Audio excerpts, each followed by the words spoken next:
اب تھکے ہوئے ہیں قاری صاحب سارا دن کے مغرب بھی تھکاوٹ میں چلے گی، وہ بس آج آ کے بچوں کو ڈرا کے باپ نے یا ماں نے قاری صاحب کے آگے بٹھا دیا، بس وہ 2-4 لائنیں پڑھ لو، ہمارا بچہ قرآن پڑھا ہوا ہے۔ ہمارا نظام تعلیم بچوں کو بے نمازی بنا رہا ہے۔ اقدام تو ایسے ہی کرنا چاہیے۔ یہ جمعے کی مثال لے لیں آپ، کتنے بجے بچوں کو چھٹی ہوتی ہے؟ جن کے سکول گھروں سے دور ہیں ان کے لانے لے جانے والے ڈرائیور سے شروع ہو جائیں، باپ تک لے آئیں، چاہے ماں لے کے آتی، کوئی بھی لے کے آتا، پوچھیں اس کو، وہ کہتا ہے چھٹی تو 12:30 ہو جاتی ہے 12 بجے، لیکن پہنچتے 1:30 بج جاتا ہے، بڑی مشکل سے نماز نہیں حاضر ہوئے تھے۔ وہ بھی جن کے دلوں میں جمعے کی فکر ہے، اور جن کی ہے نہیں وہ تو بس عید بھی شاید قسمت سے ہی پڑ گئی، بس سوئے ہوئے گزر گئی تھی۔ ان کی عید صرف کپڑے بدلنا اور اچھا کھانا ہوتا ہے۔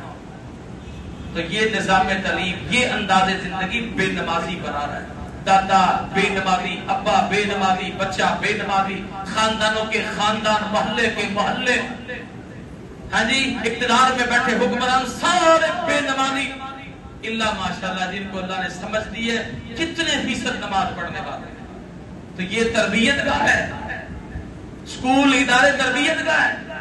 ان کو چاہیے تھا نمازوں پر پابندی کرواتے، یہ موسیقی اور آلات پر اور اس کے پروگراموں پر انویسٹمنٹ کر رہے ہیں۔ اللہ کہتے ہیں فَخَلَفَ مِن بَعْدِهِمْ خَلْفٌ أَضَاعُوا الصَّلَاةَ، بعد میں ایسے بدنصیب جانشین آئے جنہوں نے نمازوں کو ضائع کر دیا، وَاتَّبَعُوا الشَّهَوَاتِ، پھر شہوات کی پیروی کی۔ آج شہوات کی پیروی نمازوں کو ضائع کر دیا۔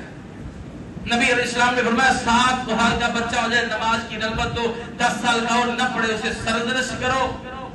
یہاں ہمارے 10 سال کیا 10 جماعتیں اسکولوں میں پڑھ گئے، نماز کی فکر نہیں، پھر باتیں کریں گے پٹھانوں کو، باتیں کریں گے عربیوں کو۔ میں داد دیتا ہوں ان کے اس نظام پر کہ وہ کم از کم اپنی عوام کو اس قدر، چاہے وہ عادتاً ہیں جیسے بھی ہیں، انہوں نے نماز کی فکر دے دی ہے۔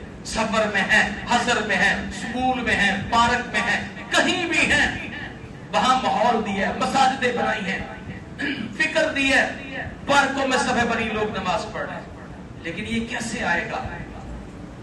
یہ بنانے سے آئے گا۔ گورنمنٹ ہر اقدام کر سکتی، چاہیے یہ تھا نماز پر اقدام کرنا، جو لوگ ضائع کر رہے ہیں اور جو اللہ کی عذاب کو دعوت دینے کے مترادف، جس کے بغیر انسان مسلمان نہیں ہے۔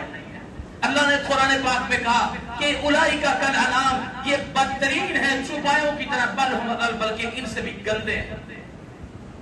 ان چیزوں سے بچنے کے لیے ہمیں چاہیے تھا ہم رب کے قریب ہونے والے کام کرتے، اور ہماری حکومت اللہ نے ہدایت دے، ہم اپنا پیغام ڈلیور کرتے ہیں، آپ لوگوں میں اس سوچ کو اجاگر کرتے ہیں، اٹھیے، اس کے خلاف آواز بلند کیجیے۔ نہیں چاہیے ہمیں رب اور اس کے رسول کی نافرمانی۔ یہ اسلام کی بنیاد پر بننے والا ملک پاکستان، اس کے آئین میں بھی یہی ہے کہ کوئی قانون اللہ اور اس کے رسول کی مخالفت میں پاس نہیں ہوگا۔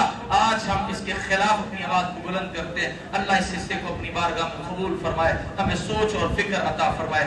آج کے خطبہ کا مقصد صرف اور صرف یہی تھا، یہ ناچ گانا، یہ موسیقی کے آلات، یہ جاہلیت کے کام ہے۔ اسلام کا اس سے دور دور سے کوئی تعلق نہیں ہے، اور قدیم جاہلیت اور جدید جاہلیت یکسانیت پر کھڑی ہے۔ آؤ اپنے بچوں کو، اپنے آپ کو، اپنے ایمان کو، اپنے اسلام کو بچانے کے لیے اس پہ غور و فکر کریں، عملی اقدام کریں اور عمل کے میدان میں اتریں۔ اللہ سے دعا ہے جو خطبہ میں وسعت ہے یقیناً وہ اللہ کی توفیق کے ساتھ ہے، کوتاہی ہے تو بندہ گناہگار کی طرف سے ہے۔ اللہ ہماری علمی کمیوں کو پورا کر دے، عمل کوتاہیوں سے درگزر فرما لے۔ اللہ جو کاوشیں ہیں بہت تھوڑی اس سے زیادہ کر کے قبول فرما لے۔ سبحان ربک رب العزت عما یصفون وسلام علی المرسلین والحمد للہ رب العالمین۔